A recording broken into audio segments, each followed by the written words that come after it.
I gotta ask you, man. Like Mike, how was it like shooting that movie? Oh man, like Mike was dope. It was an experience. It was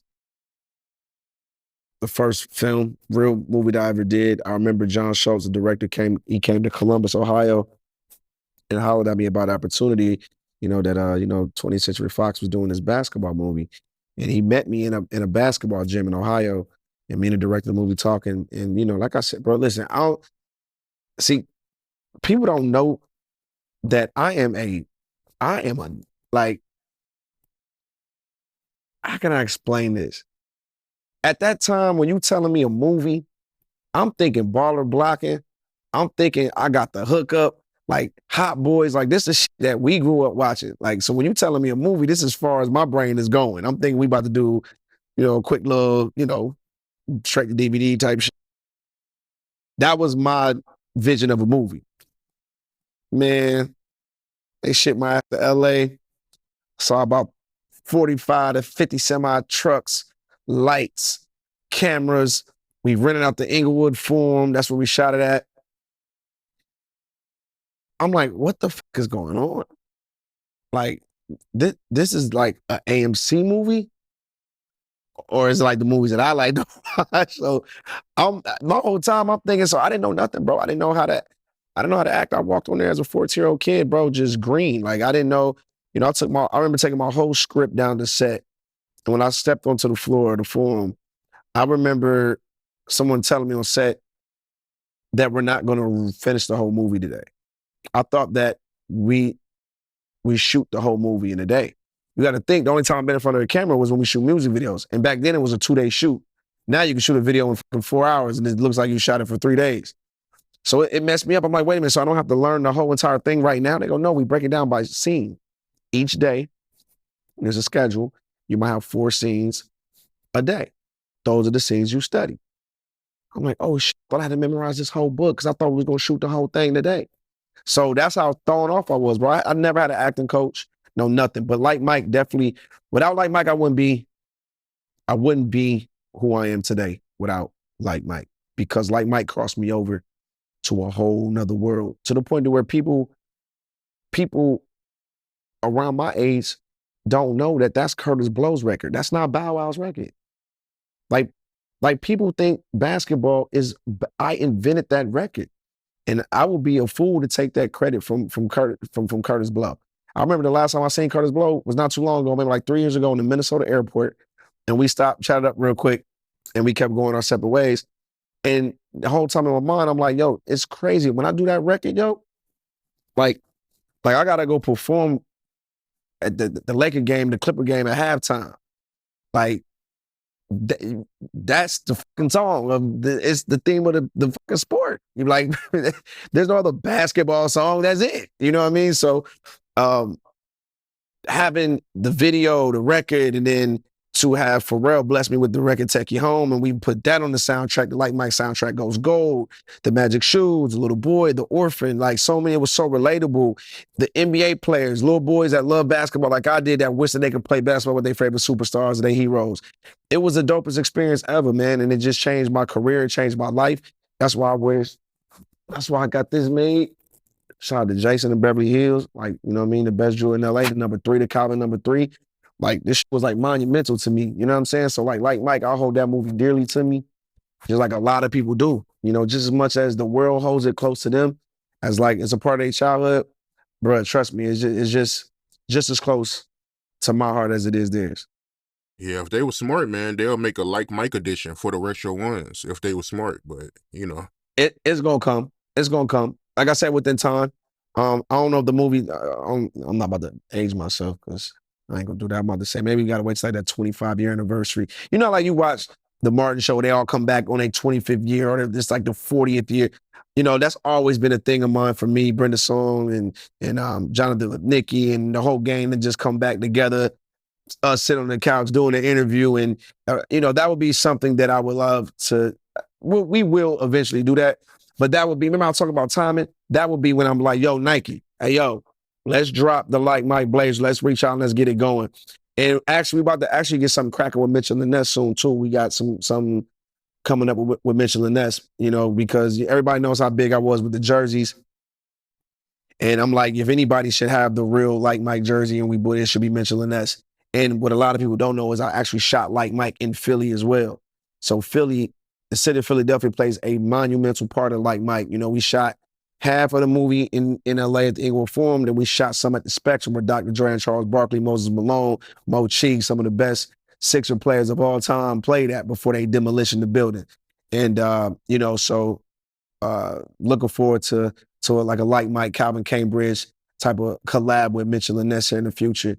And definitely gonna do something big in the city of Philadelphia surrounding that whole project. So, you know, like I said, man, now that I have such a long career, I'm able to go back and snatch things and bring them back to the forefront and collab with different companies, and you know, and it all makes sense. So, like I said, I'm looking forward to it. Yeah, that's gonna be dope, man. And I don't know where I heard this from, man, but I heard that, they actually working on another like Mike, right? And you gonna be in it? You got to keep the class in the class because they fucked up with the second one. When they took it to street ball, that was horrible. I understand because and one, and you know the mixtapes was at that high, so I understand when they tried. They just fucked it all up completely. But um, yeah, man, you know we were flirting with the idea. I was, you know, talking to the writer of Like Mike, who really close with, and was flirting with the ideas. Just me and him spoke first. You know, because that's where it starts. It starts with the script. So we're like, what's the angle? What angle do we tackle? You know, Calvin's older now. Do I pass this thing off to my daughter? The women are now taking women's basketball is now rising even higher and higher and higher. You see the work that Kobe put in with his daughter, with Gigi. I'm sure she was about to be on her way. You got Caitlin Clark's of the world.